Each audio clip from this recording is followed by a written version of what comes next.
Seja bem-vinda ao programa Vida de Cão, onde eu falo para você, veterinária ou adestradora, ou quem sabe até quem quer se tornar uma adestradora, como levar bem-estar aos cães. Vida de Cão vai deixar de ser sinônimo de vida ruim e vai se tornar sinônimo de vida boa e cheia de bem-estar. Eu sou a Alessandra Caprara e hoje eu vou falar como que uma veterinária pode fazer, o que uma veterinária pode fazer para uma cadela prenha, além de ultrassom e exames físicos ali. E o que uma adestradora pode fazer em relação a uma cadela prenhe, porque não é só uma veterinária que precisa abordar uma cadela prenhe. Porque você já parou para pensar que uma cadela prenhe precisa de mais do que alimentação correta e exame de ultrassom? Ou exames em relação à prenhez em si, ao sistema orgânico dela? Já parou para pensar nisso em algum momento? Bom, se você não parou para pensar nisso, chegou a hora. Por quê? A prenhez da cadela, ela vai impactar definitivamente na qualidade de vida dos filhotes dela. E vai além da saúde física. O que é a prenhez da cadela? É aquele momento, vamos com as obviedades que ninguém faz nada com isso. É aquele momento em que a cadela, cruzou com o macho e aí ela fecundou lá, teve a fecundação dos óvulos e ela está gestando. Tem lá 1 a 13 filhotes dentro dela, dependendo do porte, dependendo de uma série de coisas, tá? E aí, gente, as pessoas acham que naquele momento a única coisa que está se formando é o corpo físico do cachorro. Ah, tá formando ali uns filhotinhos lindinhos e fofinhos. E tudo tem a ver com a genética da cadela. Não.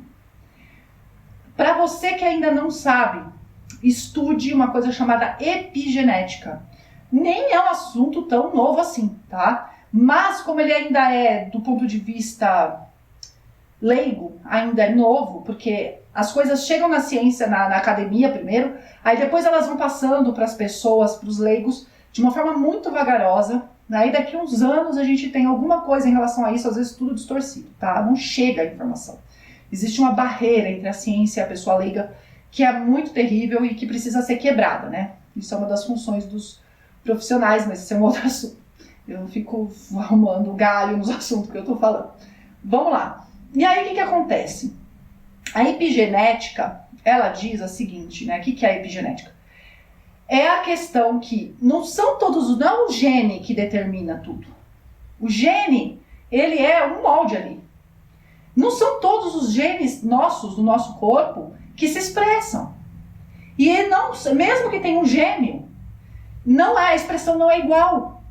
Depende do ambiente. Cada característica depende do ambiente de uma forma diferente. E aí a gente tem uma coisa chamada herdabilidade. Herdabilidade é nada mais nada menos do quanto aquela característica é influenciada pelo gene em si e o quanto ela é influenciada pelo ambiente. E aí a epigenética entra. Por quê? Se a mãe tá prenha lá dos filhotinhos. O que a mãe sente, aí vem aquela coisa, o que a mãe sente, o filho sente. Gente, é verdade e é verdade. Mas não é responsabilidade só da mãe, veja bem. Porque a mãe sente aquilo que o ambiente traz pra ela. Aí vem aquela, eu tenho 4 filhos, né, gente? Então eu passei 4 vezes por isso. Então eu tava lá em depressão, chorando. Então a primeira coisa, todo mundo quando vê uma grávida, a gente pode ser humano e pode ser cachorro, tá igual. E tá cada vez mais igual. Porque agora se faz enxoval. Ai, olha, tá cada vez mais igual. Isso é desesperador, tá? Não é nada positivo do meu ponto de vista. Aí vê uma grávida, cadela ou humana, e vira e fala assim: ai, porque é muito lindo, porque é muito bonita, gestante, fica vistosa. Olha, tudo mentira isso aí. Pode ser que fique? Pode, mas não sempre. Tem gestação minha que eu fiquei exuberante, e teve gestação que eu fiquei parecendo um trapo humano. E tudo bem, aí o que a pessoa acha? Vai, pensamento positivo, você tem uma vida dentro de você, agradeça, como se isso fosse possível. Então, por que eu tô falando isso? Você fala assim, não é que a sessão terapia pra você ficar lamuriando, né? Mas não é esse o ponto é o seguinte, o que eu sinto em relação a uma coisa que vem do ambiente, eu não controlo. Não controlo. O ambiente, ele deve proporcionar certas condições para a gestante. Ah, mas não dá para controlar tudo. Ah, claro, não dá. Mas quando nada é controlado, aí fica ruim, né? Porque quando não dá para controlar tudo, é uma informação. Só que a gente precisa sair do 8 e do 80, tem um equilíbrio. Tem como controlar certas coisas e outras coisas não, mas a gente deixa por conta do acaso o que não dá para controlar e controla o que dá para controlar, que é a nossa responsabilidade. Falar que não dá para controlar tudo, sabe o que é isso? É uma forma de se eximir da responsabilidade. Porque aí a responsabilidade por ter sentido toda aquela tralha e ter influenciado a criança é toda da mãe. Enquanto não é. Então vamos para a cadela, porque dá na mesma. Então tanto a mulher, quanto a cadela, quanto a égua, quanto a vaca, quanto qualquer mãe, pelo menos mamífero, tem a cadeia de hormônios, que passa livremente entre feto e mãe. E isso tem que ser olhado, porque isso vai influenciar a expressão daquele indivíduo quando ele nascer, quando ele se separar da mãe. Entende? Estão conseguindo entender aonde eu quero chegar? Então, quando nós estamos diante de uma cadela gestante, a gente precisa olhar o ambiente dela. A gente precisa olhar a qualidade do bem-estar que tá ali. Se tem bem-estar, né? Ou se é só uma fachada. Porque às vezes, gente, dá a melhor ração. Uma cama cara e não representa bem-estar. E levar no veterinário todo mês não representa bem-estar. Porque existe uma parte interna que precisa ser olhada, que precisa ser cuidada. E que vai influenciar nos filhotes lá quando eles forem adultos. Sim. E eu tô falando aqui especificamente, eu não sei se você lembra disso da faculdade, se você for veterinária, ou se você é adestradora e não sabe isso, existe um eixo, né, que é uma sequência de órgãos que produzem e liberam substâncias, no caso proteínas, neurotransmissores, hormônios, que eles influenciam as emoções. Então, eles influenciam e expressam as emoções, tá? Então, eles são tanto o mediador, né? Tanto assim, eles são a resposta e eles são aquilo que produz aquela resposta também. E aí tem um feedback negativo. Mas é assim, a gente tem... É neuro-hormonal. Por quê? Porque as emoções entram por nossos sentidos, estimulam o sistema nervoso vai passar para os hormônios liberam para regular o funcionamento do nosso corpo. Vamos lá. É o eixo hipotálamo, hipófise, adrenal. E aí tem gente que chama hipotálamo, pituitária, adrenal, tá? Que é hipotálamo, hipófise ou pituitária no cérebro, que é a parte neuroendócrina, e a adrenal é sobre os rins, pra quem não sabe, tá? Pra quem sabe, tô chovendo uma olhada, mas é sempre bom relembrar. E é esse sistema que regula o estresse. E aí a gente tem 2 hormônios de estresse. Eu vou, gente, resumir muito aqui, não é aula de fisiologia aqui não, tá? Nem de endócrino, mas a gente precisa entender esse ponto para poder seguir e entender por quê. Eu adoro essa coisa do porquê, tá? Porque pra mim faz muito sentido. A gente tem 2 hormônios, basicamente, não são 2, mas 2 principais que regulam a resposta aguda ao estresse, que é a adrenalina. Então a adrenalina e a noradrenalina, elas fazem parte do estresse agudo. Aí o cortisol, todo mundo já escutou falar, né? A adrenalina ela fica um pouco escondidinha. O cortisol, ele traz a energia. Ele libera todos os carboidratos que vão ser queimados naquela fuga, naquela luta, aquele esforço para eliminar aquele estresse. Tá? Aquele estresse não, aquele fator estressor. O estresse é o estado frente a um fator estressor. Aí você vai lá e libera o cortisol libera a energia que vai ser usada e a adrenalina faz com que o seu corpo reaja de forma explosiva. Mas, quando esse cortisol ele é liberado de forma pouca, no estresse crônico, o que acontece? São liberados os hormônios, mas nada acontece com o corpo em si. Porque o estresse ele não é autossuficiente para gerar a fuga ou a luta, ou o que seja, e ele é mantido de uma forma constante com o tempo. E se o animal manter... Aí vem o aprendizado, tá? Se o animal se mantiver lutando, não vai ter resultado. E se não tem resultado, ele aprende a não lutar. E aí o comportamento ele é suprimido. E o animal se mantém naquela situação. Então veja bem, você tem um monte de hormônio sendo liberado por causa do estresse ali, crônico, e aquele corpo ele fica todo regulado, porque o que a adrenalina faz? ela prepara para fuga, taquicardia, taquipneia, né? Respira forte, o coração a milhão e o olho, né? As pupilas dilatam, o animal fica, não sente dor, ele fica anestesiado porque ele tem que levar tudo para longe. Então imagina, se ele pisa no espinhinho, ai, não pode, né? Quando a adrenalina faz efeito, nossa, você fala, como que eu passei aqui? Você nem enxerga. E aí não acontece. Por quê? Porque o estresse, ele tá sendo num nível baixo, constante, os comportamentos não estão solucionando aquilo e mentalmente aquilo continua estimulando. E eu tô falando aqui da cadela, tá? É do eixo hipotálamo, hipófise adrenal. Então esses hormônios, eles estão circulando naquela cadela o tempo inteiro. E, gente, hormônio estimula coisas no corpo, respostas. E se tá passando na cadela, tá passando no filhote também. E aí isso regula o nível de reatividade do filhote. Se isso é feito de uma forma, então assim, então vamos tirar todo o estresse. Não! Primeiro que isso é impossível, né? Mas, não, vamos... super proteção e tal. Gente, isso não é legal também. Por quê? Porque o estresse, ele gera aprendizado. Se um cachorro que foi feito para viver com a gente, ele não tem nenhum desafio quando ele tá com a mãe dele, por exemplo, né? Então ele não é tirado nunca da mãe dele. Quando ele for para longe da mãe dele com uma família humana, que ele vai ser doado em algum momento, certo? Esse cachorro tem chance de sofrer muito mais. Então, a separação ela tem que ser feita de forma gradual, de forma lenta, tá? E gradativamente aumentando.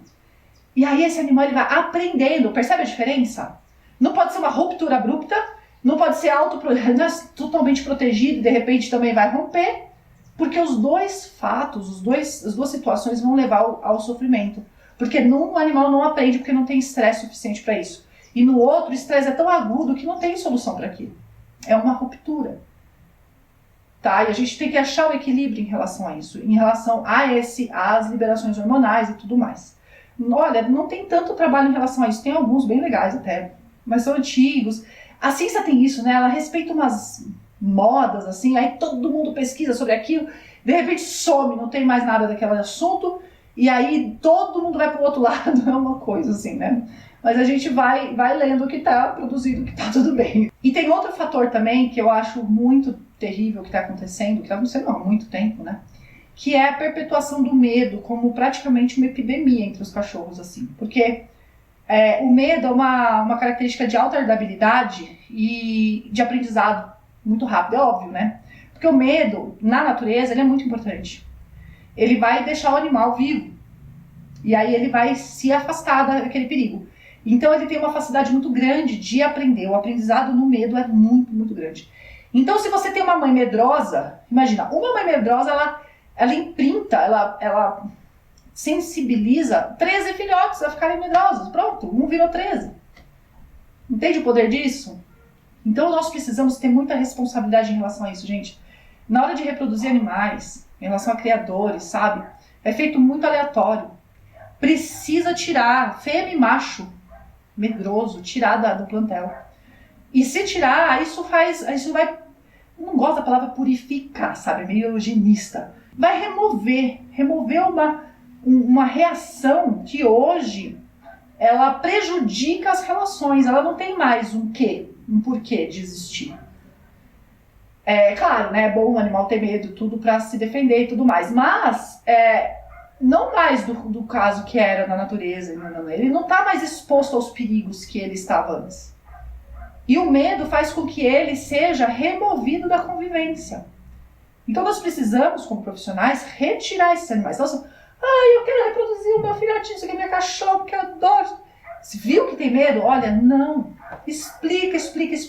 O que vai acontecer, como que esses animais vão ficar, porque é quase certeza. Então assim, por mais que os filhotinhos um seja mais assertivo, o outro seja mais tímido, todos vão ter medo. Todos vão reagir da maneira errada de cada um, mas vão reagir. E é por isso que nós temos que ter muito cuidado com isso. Porque o medo é uma das maiores causas de ruptura de relação entre humano e cachorro. E quando rompe relação, a gente sabe o que acontece. O cachorro é abandonado, tanto na rua, quanto devolvido para o abrigo ou para o criador, ou ele é abandonado dentro de casa, gente. O abandono dentro de casa, o abandono silencioso é terrível. É dos mais terríveis, porque as pessoas não sabem, não enxergam aquilo como abandono. E o cachorro está lá abandonado sim. Tá? E a gente precisa ter atenção a isso, porque a nossa visão em relação aos cães é utilitarista, né? Aquele cachorro serve para mim para quê? Na verdade, fala a verdade, a visão humana sobre o outro indivíduo é utilitarista, é bastante utilitarista. O outro só serve para mim quando ele é útil para mim por alguma coisa, senão ele é descartável. E sem entrar aqui em muito drama existencial, a questão aí é que, beleza, é utilitarista, vamos trabalhar com a realidade. O quanto a gente pode melhorar, mesmo sendo utilitarista. Porque tem gente que trata melhor o carro do que o cachorro. Por quê? Porque o carro é mais caro. Tem gente que trata o cachorro melhor porque ele é mais caro. Se ele for um vira-lata, o valor está em cima do valor financeiro. Então, esse ponto, eu acho que a gente não alcança isso, entende? Como profissional. A gente pode dar um toque, mas como que você vai mudar a postura ética da pessoa em relação ao outro? Se a gente tem pessoas fazendo isso com outras pessoas, entende? Então não é esse o ponto. O ponto é, beleza, é utilitarista? O cachorro te serve para te dar prazer, para te fazer rir, não, mas vamos fazer da forma correta, porque senão quebra. Senão daqui a pouco não tem mais. Senão sua relação vai romper. E beleza, utilitarista, quantas vezes você quer testar ter cachorro e fracassar? Infelizmente, a gente tem que ir na parte da realidade, aos poucos ir mudando essa parte mais filosófica. O que eu vejo muito é a gente batendo de frente. E aí, o que acontece? Elas são esquecidas, elas são silenciadas no cantinho. Porque, eu não quero ficar escutando essa pessoa falando que eu sou isso, sou aquilo, entendeu? Que eu sou errado, que eu sou... Eu trato bem meu cachorro, olha o quanto eu gasto com ele no veterinário, no pet shop. A pessoa não alcança. Então a gente precisa mudar o discurso, não concordar com o que é feito, mas fazer de uma forma que essa informação chegue na pessoa. E é utilitarista. Por isso que a gente não tem o cuidado da cadela de forma... Eu vou falar holístico, mas é uma palavra bem batida, né? Eu sou holista, tá, gente? Mas, nossa, eu acho uma palavra tão poluída que às vezes eu falo assim, eu vou falar holístico, e a pessoa não vai entender o que eu tô falando. Mas o caso é holístico porque, na verdade, é o todo. E o que é olhar como todo? É olhar a mente, né? A saúde mental, a saúde física. No mínimo. Não vamos aí nem para outros lugares, não precisa. Ignora a parte mental e fica só no físico. E isso é muito ruim. Então, quando a gente tem essa visão utilitarista, o que a gente tem? A gente pensa no número de filhotes, na produção do filhote, no caso de animais de produção. Na produção daquele filhote, né? Então a gente tem que cuidar bem porque ele tem que produzir bastante quando for mais velho, não. E no vigor, né? Então, nossa, filhote forte, grande. E esquece daqui. Não pode esquecer daqui. Tá? Eu sei que eu tô voltando, indo e voltando. Eu sou assim mesmo, tá? E aí você vai lá e vai escutando. Mas assim, a mente vai determinar a saúde física, inclusive. Se um animal vive em estresse constante, como eu disse no começo, ele tende a ter doenças crônicas, recidivantes. Aí a pessoa vai no veterinário e aquela coceira no sara, é recidivante. E quando vai ver, não é exatamente uma doença, é um manejo inadequado. Por quê? Porque esse cachorro, ele teve uma mãe lá atrás que foi maltratada quando estava prenhe. Maltratada, apanhou? Não. Veja bem, se eu tenho uma cadela prenhe, medrosa, já está errado. A gente já viu, né? Mas ela é medrosa. Aí, quando ela está prenhe, ela já ativa uma chavinha do medo aqui. Por que ela ativa uma chavinha do medo? Porque ela é obrigada, hormonalmente obrigada, a cuidar daqueles filhotes. Aquele filhote é a viabilidade da espécie. Gente, é uma coisa construída pela evolução. Você não vai conseguir debater com isso, entende? Então o medo aparece porque ela tem que cuidar daqueles filhotes com uma força muito grande. Beleza? Essa cadela já é medrosa. Imagina, a gente potencializou o medo dela, certo? Beleza, potencializamos o medo dela. Aí ela não quer que ninguém mexa no ninho, porque ela está protegendo. E a pessoa vai lá e mete a mão toda vez, mas ela não é reativa, ela não morde. Mas ela está morrendo de medo. Ela põe a cauda entre as pernas, ela se esconde, ela se enfia no buraco, até o momento que ela desiste. Porque nada faz com que a pessoa não ponha a mão nela a cada 5 segundos. Ela quer ficar sozinha ali, ela quer ficar quieta no canto dela. Ah, Alessandra, a gente tem que ver a vida dos filhotes. Caramba, beleza. Mas não precisa ficar fazendo isso a cada 5 segundos. Não precisa trazer um monte de gente em casa para ver os filhotinhos. Ah, mas ela não liga. Liga sim. Só não demonstra, porque é inútil. Mas liga. Então, você como adulto responsável, e gente, eu tô falando aqui como se eu estivesse falando com o tutor, mas esse é assim que você fala com o seu cliente. Você como adulto responsável tem que garantir que ela não seja bulida. Não vai bulir com o cachorro. Para de incomodar. Deixa o cachorro ter paz. Ela precisa descansar.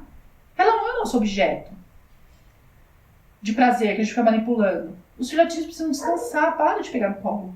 Então determina um horário do dia para aquela pessoa deixar o cachorro em paz. Aí vira e fala, ela foi bem tratada. Não. Ela foi incomodada. E aí o eixo hipotálamo, hipófise adrenal, tá lá, ó, trabalhando. Porque ela tinha que... tem uma coisa muito interessante que é assim, entre lobos, toda a família do lobo cuida daqueles filhotes. Então é normal as visitas ao ninho e tal, né, entre as fêmeas. Aí quando você vai pro cachorro, não. No cachorro perdeu isso. Porque, gente, teve um processo de domesticação, não é todo o gene do lobo que tá no cachorro, tá? É uma parte dele só. E aí, nessa processo de domesticação, perdeu essa questão da família, de todo mundo ir ali. O cachorro, quando ele tá em vida livre, claro, com todas as limitações, tá, gente? Não existem gerações de cão doméstico em vida livre para ser estudado assim. Nossa, foram 3 gerações daquele cachorro em vida livre, pra gente ver o que acontece. Não tem. O que acontece é que grupos são continuamente... vêm indivíduos e saem indivíduos, né? Você fica sempre mexendo naquele grupo. Então o que acontece? Quando a cadela pare, quando ela tá prenha, quando ela pare, ela faz isso sozinha.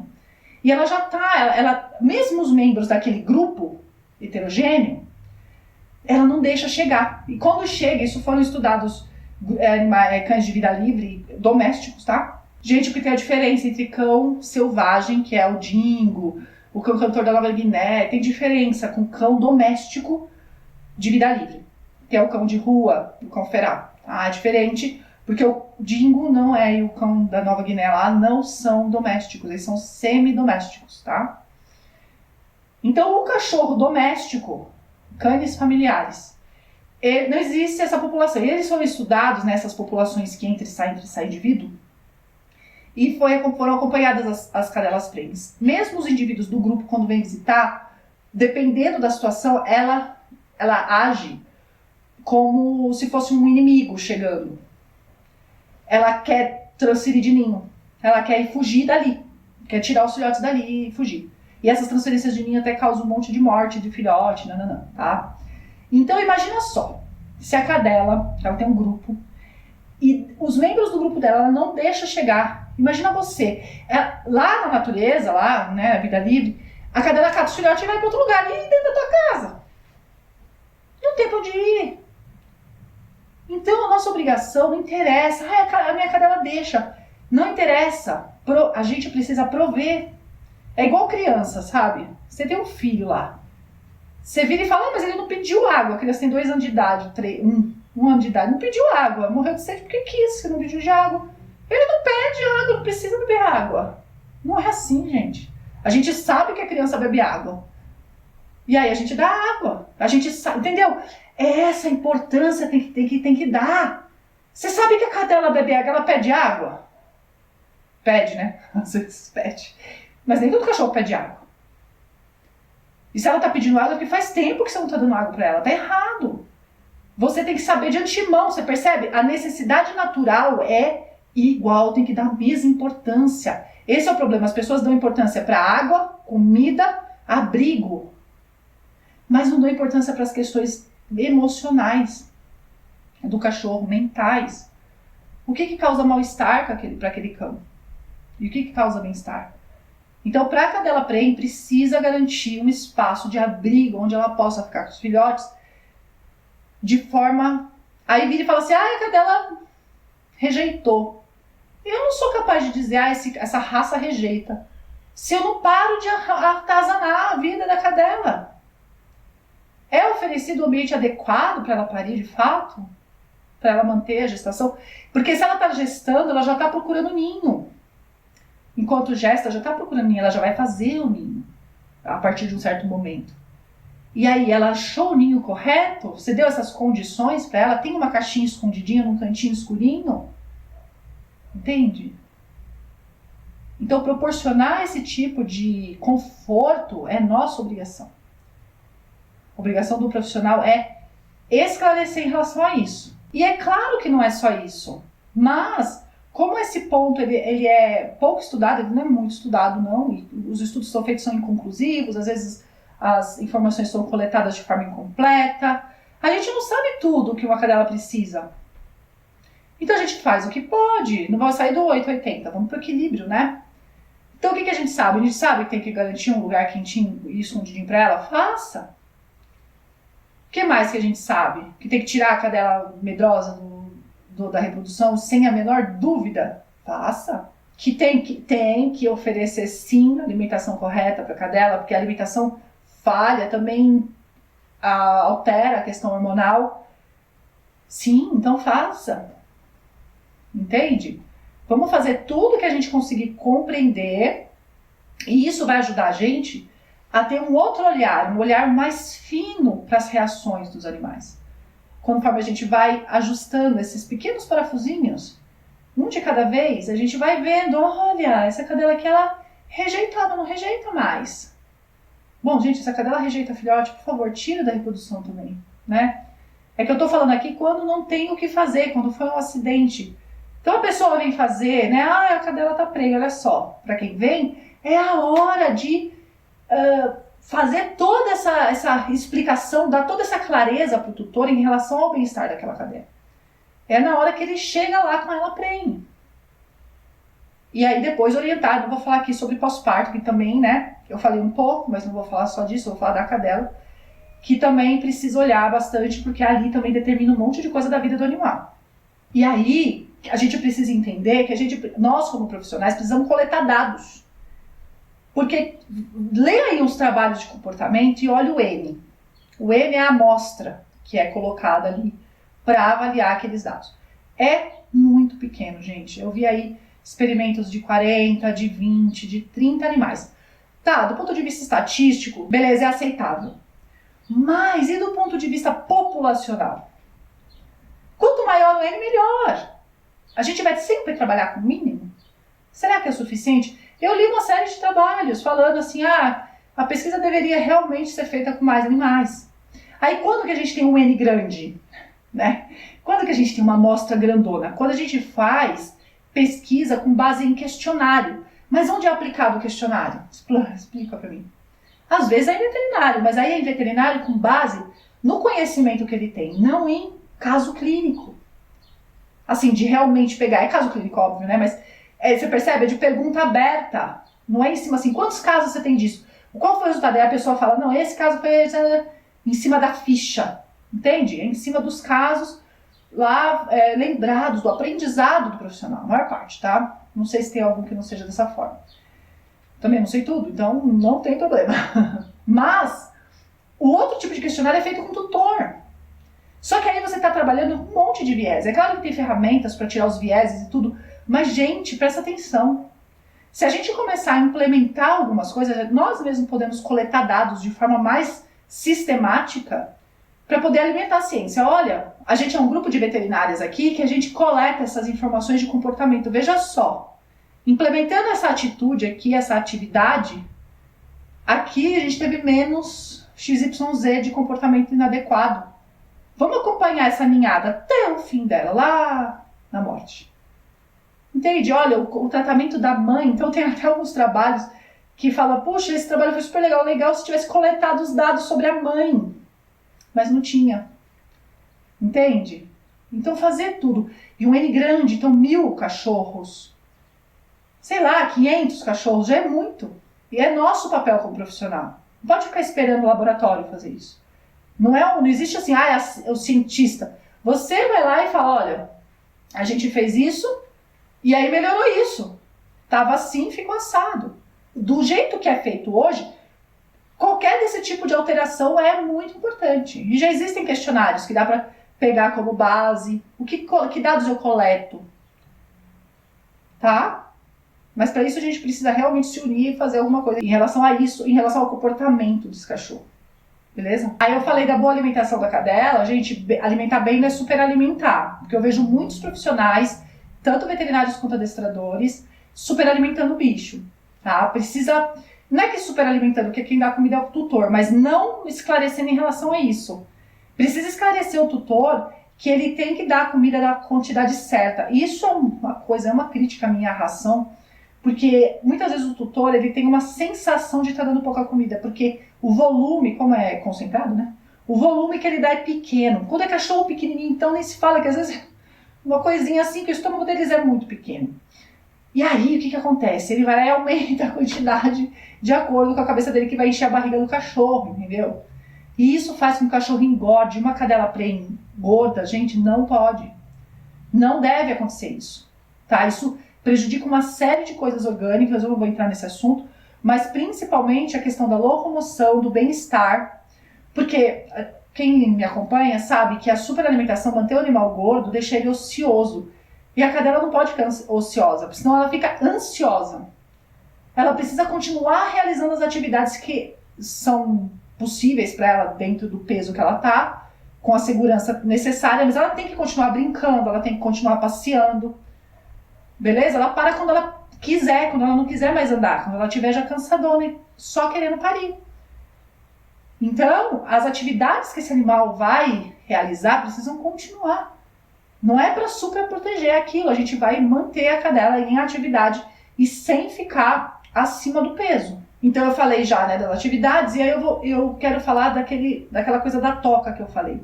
De ter momentos, eu vou bater muito doído nisso, momentos que ninguém mexe nesse animal, deixar ela realmente sozinha com os filhotes.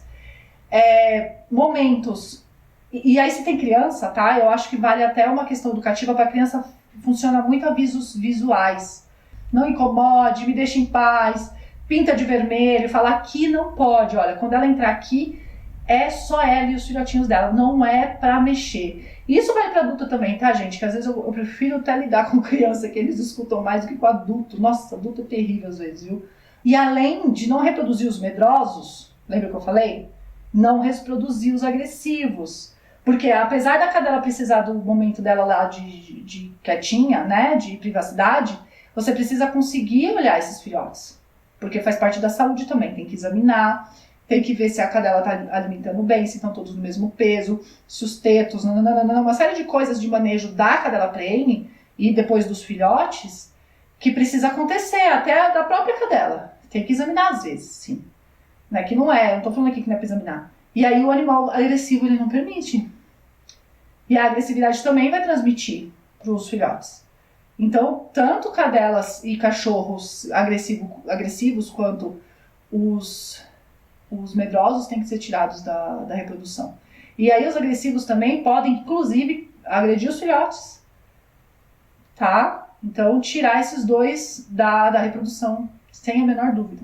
E por que isso, gente, que eu tô falando tudo isso? Porque eu gosto de trabalhar na prevenção, não sei você. Resolver problema depois que ele está instalado é muito mais difícil. É mais fácil trabalhar na prevenção. A gente faz coisas mais eficazes. Menos sofrimento envolvido. A gente evita, tá? E aí, como que a gente evita? Pega esses animais e castra. A castração é uma demonstração de amor, sim. Tem uma galera aí que tá contra a castração, mas eles estão enviesados numa informação. Se vai tirar as gônadas, se não vai tirar as gônadas, isso é outra história. A questão não é para reproduzir esse bicho. Castrar é a melhor coisa.